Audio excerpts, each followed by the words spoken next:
falando de uma questão muito importante para o Brasil e para o mundo, né?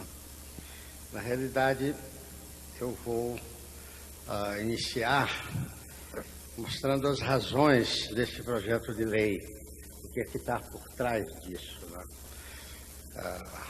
Isso tem ocasionado, essas razões, uma verdadeira avalanche de intervenções externas durante os últimos meses, que chega a ser assustadoras, essas intervenções. O mundo está no fim de uma era, que é a era dos combustíveis fósseis, que durou 200 anos e que praticamente conduziu todo o mundo, né? Os combustíveis fósseis, como os senhores sabem, têm como origem a energia solar, passando pelos hidratos de carbono e, finalmente, ao longo de 400, 600 milhões de anos, se formam os combustíveis fósseis, né? E as nações hegemônicas, todas elas situadas em regiões temperadas e frias do planeta, do hemisfério norte, são muito pobres de energia, porque sendo o Sol a grande fonte primária de energia, eles não têm Sol. E com isto, eles partiram para o uso dos combustíveis fósseis, né? Em geral fora do seu território, ocupando territórios de outros países, e com isso marcaram a história da humanidade nos últimos 200 anos.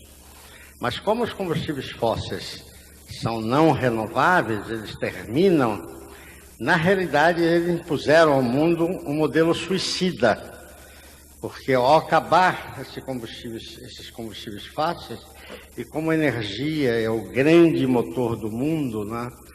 O primeiro princípio da termodinâmica diz claramente, e os princípios da termodinâmica são os pilares de todas as ciências naturais, que nada se move ou se transforma no universo sem energia. É impossível transformar uma pedra, tirar o metal, produzir um avião, uma central petroquímica, qualquer coisa que seja, sem energia. É impossível, sem energia, produzir alimentos. Não há transportes, não há comunicações, não há vida. A vida depende da energia, bem como a manutenção da vida. Se todos os seres vivos não ingerirem calorias, energias diariamente, eles morrem. Então a energia é o ente físico mais absoluto e total, não só do poder, mas também da construção do processo civilizatório. Então o mundo está em colapso, porque esse modelo dos combustíveis fósseis, tá certo, que é o modelo suicida, praticamente está exaurindo as reservas de petróleo e os efeitos ambientais muito danosos devido ao efeito estufa, que é uma consequência da queima dos combustíveis fósseis, né? Precisa ser reduzido no mundo em 80% para poder garantir a estabilidade termodinâmica da ecosfera, ou seja, permitir a ecosfera não ser desmantelada e impossibilitar a própria vida. Então, na realidade, o mundo está sob dois colapsos.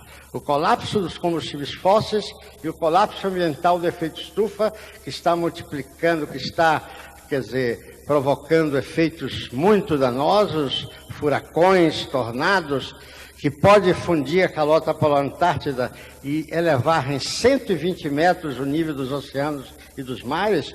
Irão desaparecer todas as cidades abaixo de 120 metros, né? Tá certo?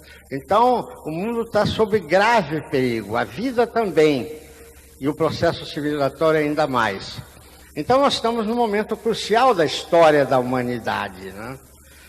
Nesse contexto, as nações hegemônicas, por serem muito pobres de energia, porque não têm acesso abundante à fonte primária de toda a energia, que é a energia solar, na realidade,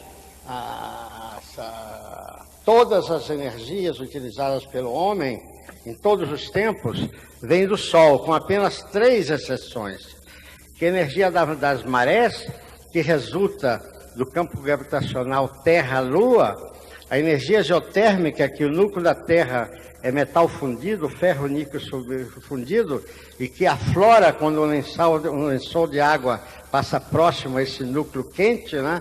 Em alguns lugares, como aqui em Goiânia, águas quentes, os geysers, tá certo? Mas sem grande utilidade, né?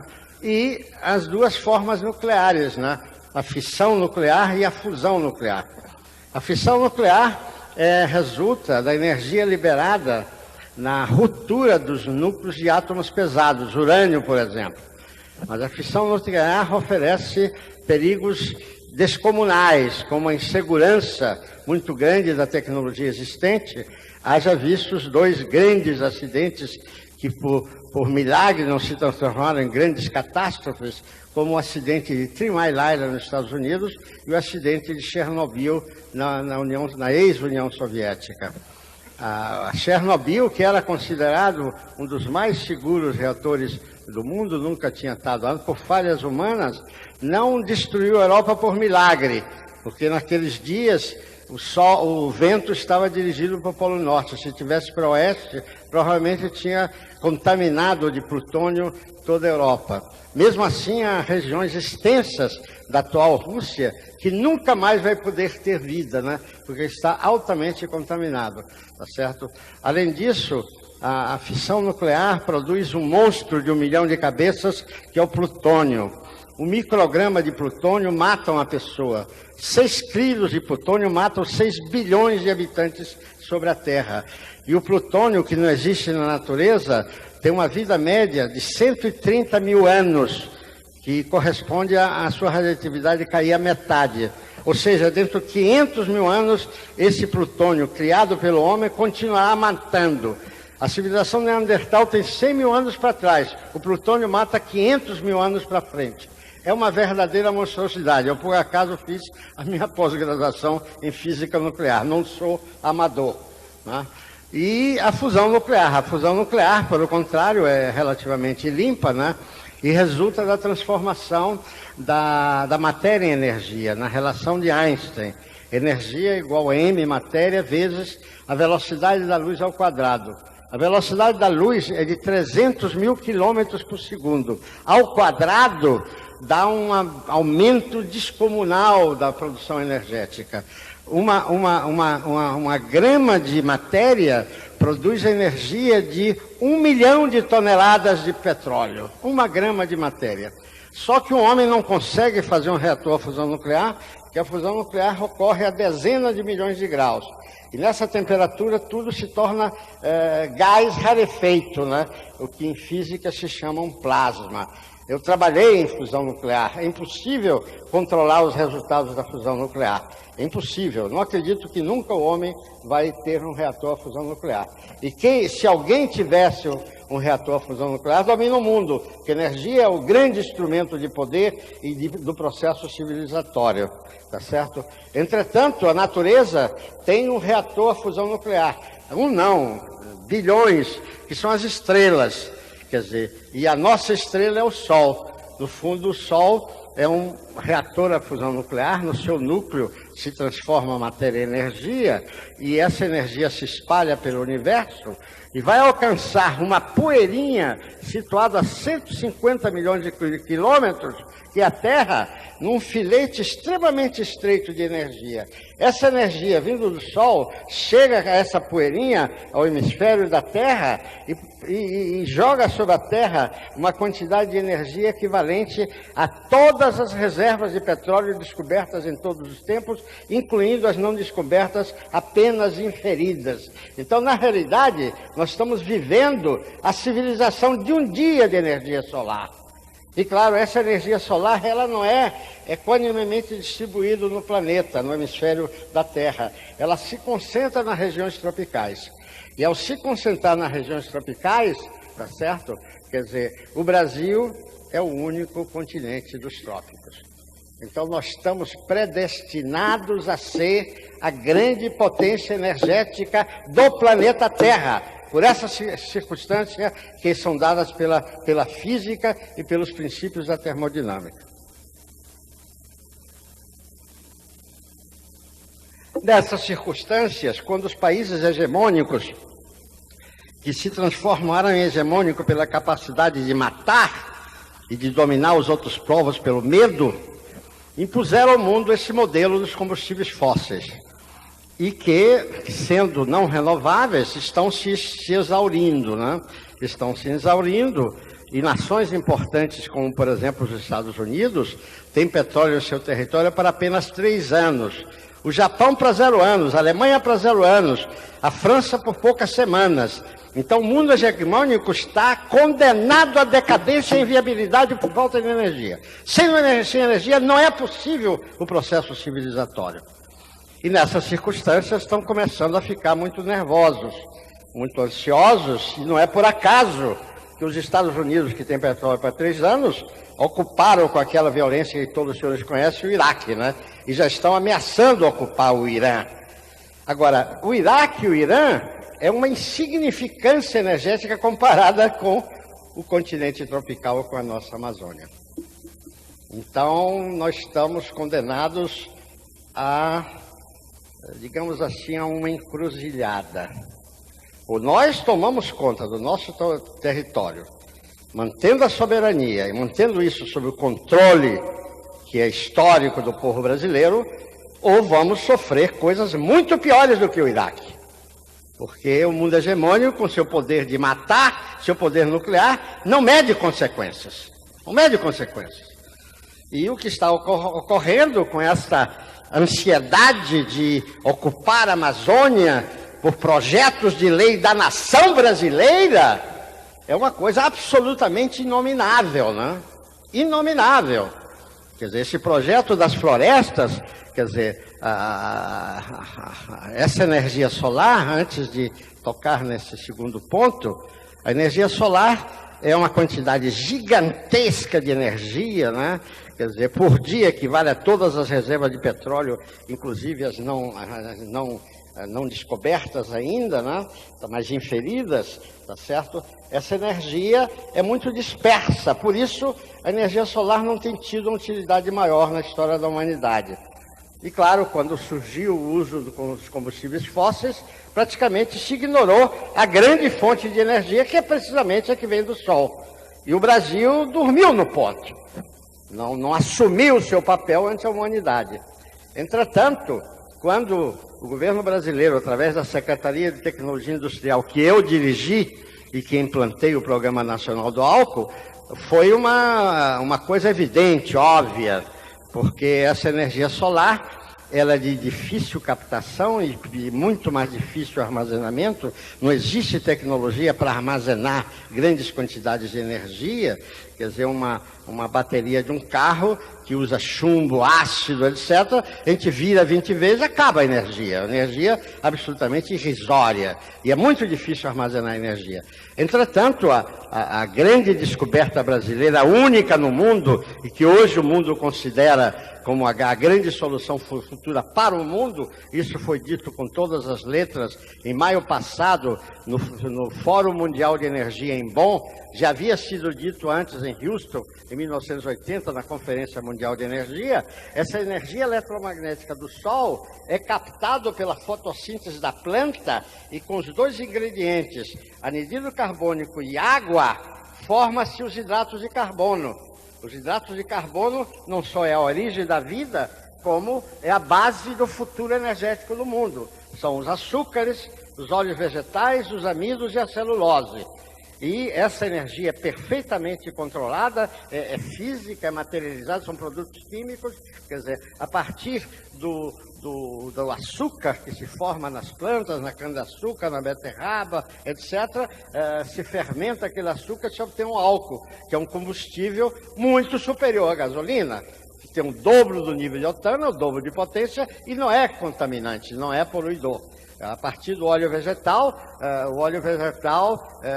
substitui com vantagens também, por maior potência e não poluidor, o óleo diesel.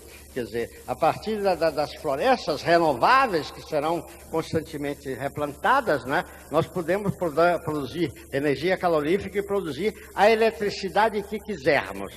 E, evidentemente, o estoque de energia da floresta amazônica é um estoque fantástico. são coisas para séculos de utilidade, desde que renovável, porque a árvore é renovável, tá certo? O petróleo não é, o carvão mineral não é, o gás não é, e o petróleo, a energia da biomassa, né, ela é renovável e eterna, enquanto houver sol. Enquanto houver sol. O sol vai morrer dentro de 11 bilhões de anos.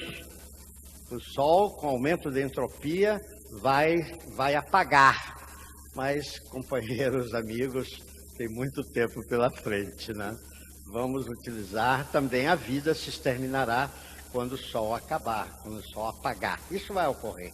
As leis da natureza definem com muita clareza. E nós que somos o continente tropical, nós somos a nação do sol.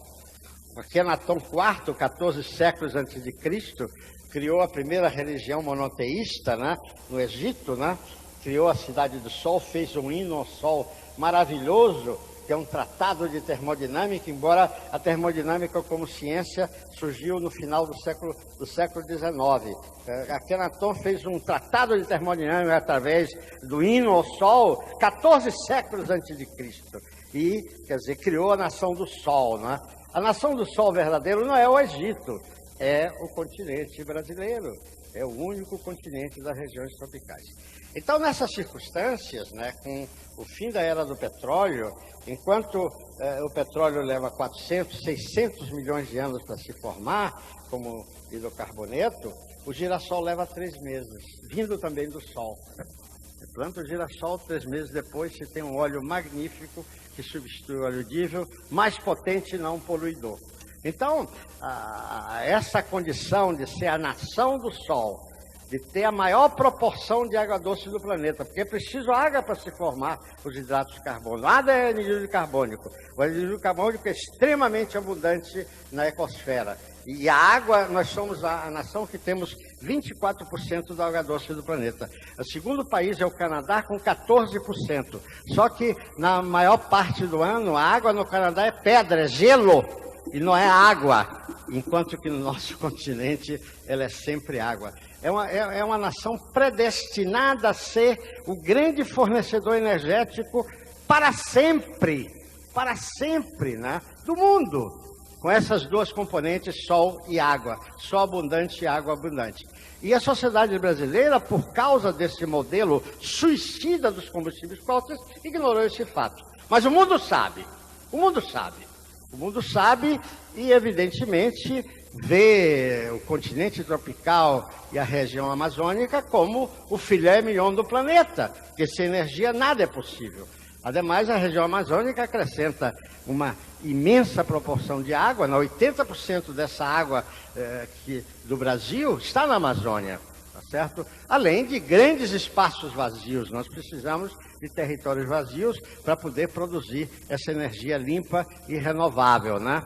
Então, com o mundo em decrepitude, com o mundo hegemônico decadente, sem energia, sem água, sem minérios, sem biodiversidade, onde é que está tudo isso? No continente brasileiro. Então, há todas as razões para as nações hegemônicas quererem ocupar, dominar, controlar este filé mignon do planeta.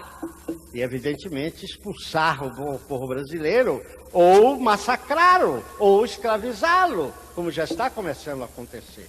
Então, esse projeto de lei tem uma vinculação direta a esta razão. Evidentemente que eu, como professor de física durante 40 anos, né, estou me fundamentando a fazer essas afirmações aqui na ciência física, né?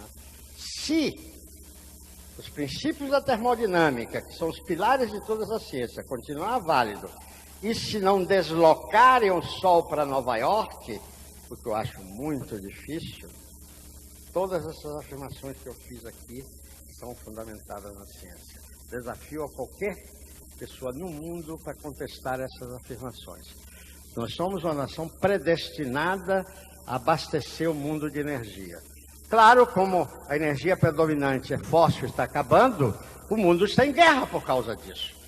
Já desde a época do Mossadegh no Irã, que os conflitos continuados ocorrem no Oriente Médio, né? Conflitos continuados desde a época do Mossadegh no Irã. E eles foram num crescendo, né? Num crescendo, e eles não estão mais localizados só no Oriente Médio. As torres de Manhattan, o golpe de Estado na Venezuela, a invasão do Afeganistão, tem como origem o petróleo.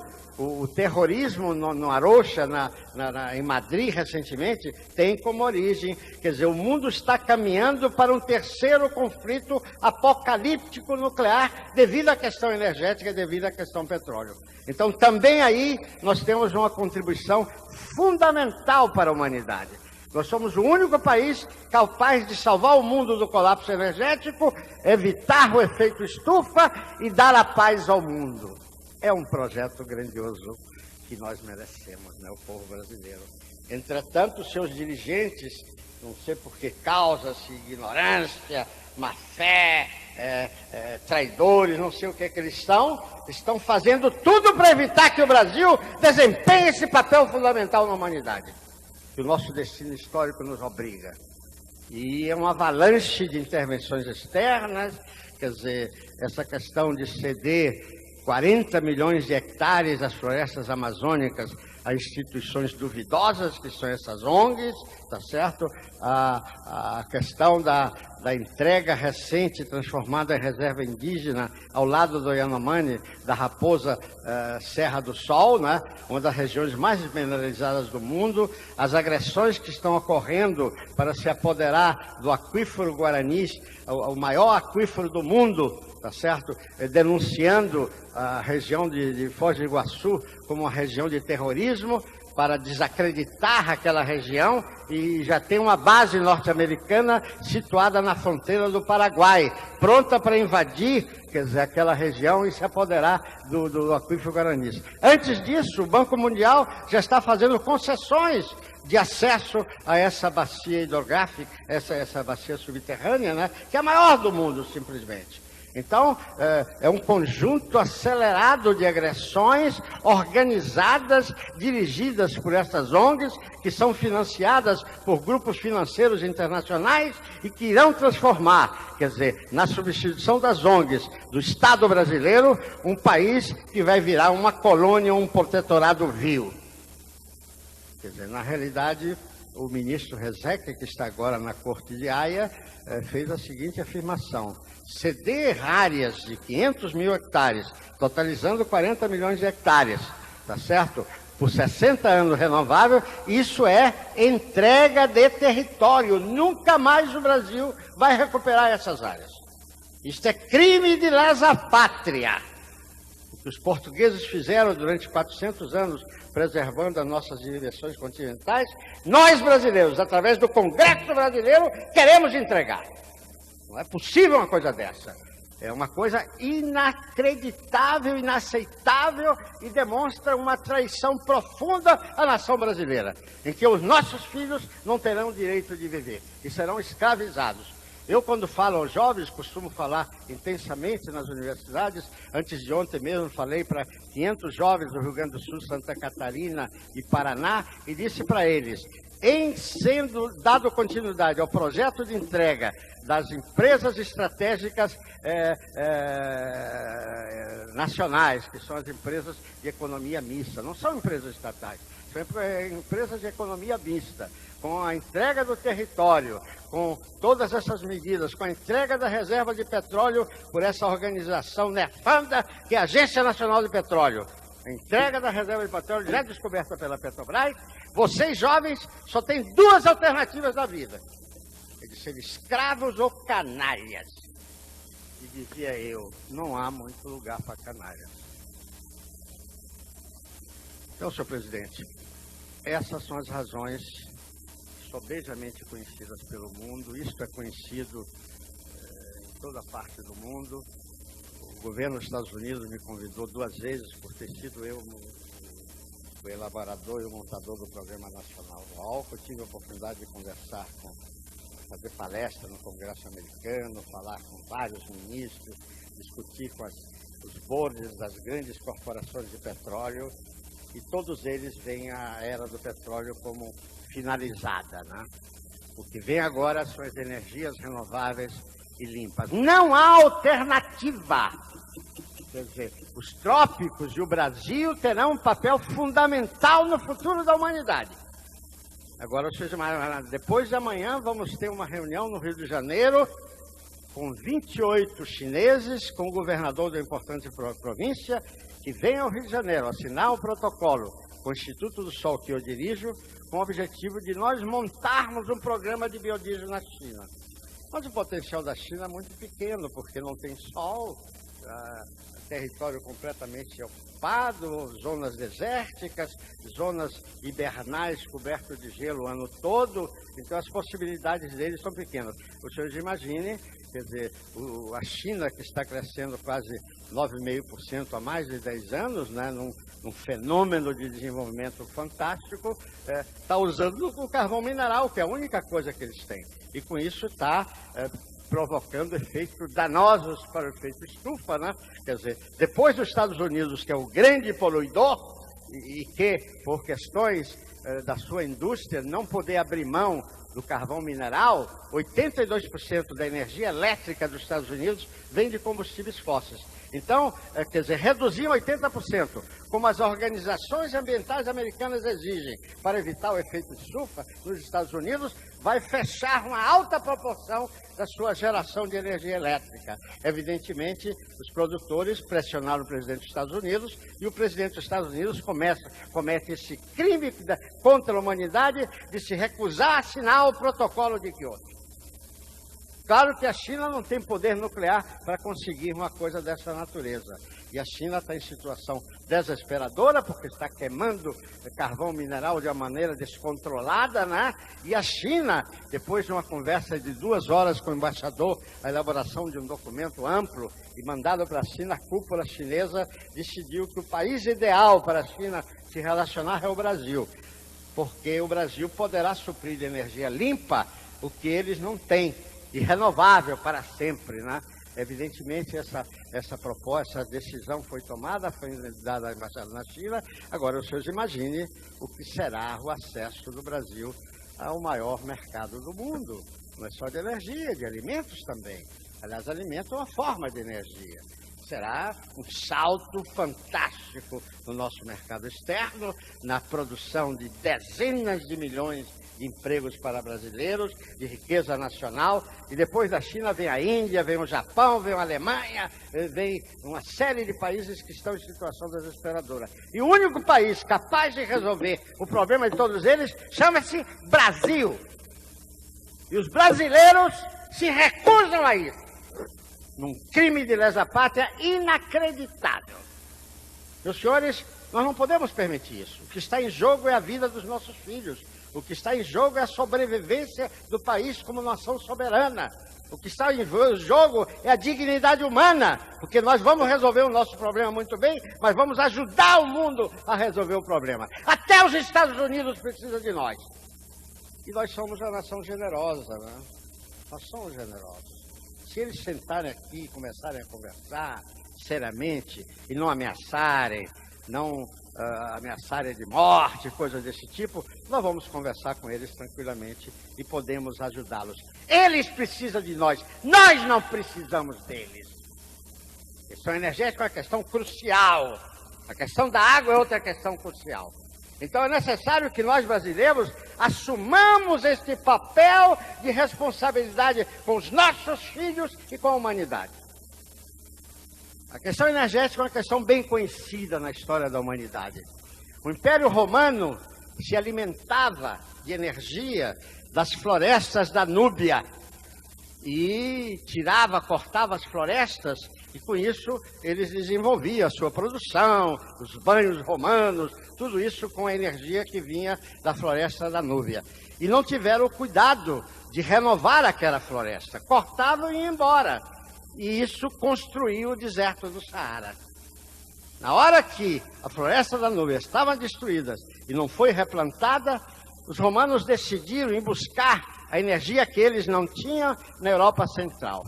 Aí se deram mal. Encontraram os godos, os visigodos, os ostrogodos, quer dizer, aqueles povos que eles chamavam de bárbaros, né? Que evidentemente os puseram aos romanos a correr. E eles foram atrás invadiram Roma e destruíram Roma. O fim do Império Romano é uma questão energética. Por descuido, por desleixo, tá certo? Quer dizer, a história marca isso de uma maneira absolutamente decisiva. Então, esse papel do Brasil, que nós brasileiros temos que desempenhar por compromisso com a dignidade humana e com a humanidade, nós não podemos abrir mão. Aqueles brasileiros que estão provocando essas entregas, cessão de território, são traidores, são inimigos dos nossos filhos, inimigos mortais. E os brasileiros conscientes e responsáveis não podemos permitir isso. E é compungente, é terrível saber que o Congresso Nacional põe esse projeto de lei em caráter de urgência urgentíssima para que não seja discutido, para que a sociedade brasileira não saiba o crime que se está cometendo contra o Brasil. É nesse contexto, meus amigos, que se coloca esse projeto de lei. E que a ministra Marina não admite a hipótese de tirar da urgência urgentíssima. Por que razão? Porque não tem argumentos. Porque vai ficar evidente a sua traição ao país. Não é ela só, não. São 4 ministros, inclusive o Jobim, que fez esse crime de negar a ação de constitucionalidade da cessão do petróleo. O monopólio do petróleo continua na Constituição da União. Como é que eles estão entregando a empresas estrangeiras e transferindo a propriedade? Isso fere diretamente a Constituição. Entretanto, o Supremo Tribunal, quer dizer, negou a ação de constitucionalidade do governador Requião, no ato de desrespeito à Constituição. Quer dizer, um país que tem um Supremo Tribunal dessa categoria vai se dar mal, que é feito de traidores, com exceção dos votos a favor, né? Muito dignos, aliás, 2 votos a favor. Você imagine que era nós estamos vivendo, em que até o Supremo Tribunal se comporta como uma instituição traidora. Isso é necessário dizer para que o povo brasileiro saiba o que está acontecendo com a nossa nação. Então, meus amigos, quer dizer, essa questão desse projeto de lei em urgência urgentíssima é uma das questões mais graves, talvez, da história do Brasil. Da história do Brasil. Eu me lembro que durante o período colonial, já no início da exploração dos portugueses, o rei de Portugal tomou medidas gravíssimas contra a retirada da floresta e levar a floresta para os países hegemônicos da época, que eram os países europeus. Quer dizer, o rei de Portugal se comportou em relação ao Brasil com muito mais dignidade que as autoridades atuais. Com muito mais dignidade. E com respeito a essa nação. Este projeto de lei, conforme pronunciamento formal do Instituto dos Advogados do Brasil, é um atentado à Constituição, um atentado à dignidade humana, um atentado à federação, um atentado à moral. Isto é uma vergonha! Nós não podemos aceitar um povo brioso, como é o povo brasileiro, um povo digno, um povo generoso, entregar todas os fundamentos dos patrimônios naturais que nos transforma na nação mais rica do mundo, entregar tudo isso e nós virarmos uma nação de mendigos e miseráveis e, evidentemente, de muito canalha. Enfim, senhores, eu acho que isso é a essência do que queria dizer. Há muitas outras questões a serem analisadas, nós estamos vivendo uma era muito difícil. Quer dizer, nós estamos com intervenções externas brutais, quer dizer, evidentemente o Brasil é muito mais importante para o futuro da humanidade que o Iraque, é muito mais importante, e portanto a violência vai ser muito maior sobre nós, e nós temos que tomar cautelas, quer dizer, porque senão vamos sofrer muito e talvez perder a própria nacionalidade e não merecer o respeito dos nossos filhos. Com que coragem eu vou enfrentar profundamente os olhos de meus filhos se eu não estou desempenhando o papel de dar para eles o mundo que eu recebi? Em nome de quê? Em nome de quê? Evidentemente os nossos filhos dizem, esse meu pai foi um grande canalha, me colocou nessa situação terrível de impossibilidade de sobreviver, impossibilidade de ter uma nação justa, bela, poderosa, soberana, respeitada. Esse é o destino do Brasil, não é outro. Se os brasileiros se comportarem unidos, e graças a Deus não pararam ainda de nascer. Enquanto tiver brasileiros vivos, a luta prosseguirá. Eu acho que não precisa dizer mais nada, né? É uma responsabilidade histórica, uma responsabilidade ética, nós temos competência, nós somos a nação que dominamos na frente de todo o resto do mundo as formas renováveis e limpas, energéticas renováveis e limpas do planeta, que movimenta o mundo para sempre. Quando eu estive lá em Bonn, em maio, no Fórum Mundial de Energia, me fizeram uma singela homenagem, sabendo que eu tinha criado o programa do álcool, que é o único programa no mundo. 27 anos depois, ninguém conseguiu, só o Brasil, que está dando a contribuição fundamental num programa que é a pontinha de um imenso iceberg. Então, o professor alemão que falou sobre a América Latina me fez uma homenagem pessoal, dizendo que eu estava presente, e aí ele projetou na parede uma frase de um dos meus livros, que dizia: o Brasil será a Arábia Saudita do futuro da humanidade. Ele aí parou e disse: forever, para sempre. Aí foi uma ovação, o mundo todo sentiu que havia esperanças, que havia um Brasil, tá certo? Entretanto, foi lamentado como este programa foi submetido a um processo intenso de decadência. Nós chegamos a substituir 98% dos carros a gasolina por carros a álcool, e o ano passado, por intervenção direta e perversa dos meios financeiros, substituímos apenas menos de 1%. De 98% para 1%. Esmagaram o programa do álcool. É claro que isso vai ressurgir no mundo inteiro. E agora com biodiesel não há a menor dúvida. Porque aí todos os dois principais componentes do petróleo serão substituídos por formas renováveis e limpas. E que, além disso, ocupa o nosso território com brasileiros, impede a invasão estrangeira. Que, além disso, cria dezenas de milhões de postos de trabalho dos nossos brasileiros abandonados. Além disso, dá uma riqueza extraordinária ao Brasil, dá uma posição de enorme destaque, né? Com nações que nós podemos ajudar, como a China, como a Índia, como o Japão, como a Alemanha e até os próprios Estados Unidos. Quer dizer, nós podemos nos transformar na nação central de um processo civilizatório digno e belo. Muito obrigado. Falando de uma questão muito importante para o Brasil e para o mundo, né? Na realidade, eu vou iniciar mostrando as razões desse projeto de lei, o que é que está por trás disso, né?